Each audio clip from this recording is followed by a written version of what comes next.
The Road Not Taken is a narrative poem by Robert Frost, first published in the August 1915 issue of the Atlantic Monthly, and later published as the first poem in the collection Mountain Interval in 1916. Its central theme is the divergence of paths, both literally and figuratively, although its interpretation is noted for being complex and potentially divergent. The Road Not Taken. By Robert Frost. Two roads diverged in a yellow wood. And sorry I could not travel both. And be one traveler, long I stood. And looked down one as far as I could. To where it bent in the undergrowth.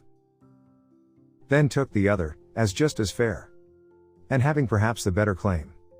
Because it was grassy and wanted wear. Though as for that the passing there. Had worn them really about the same.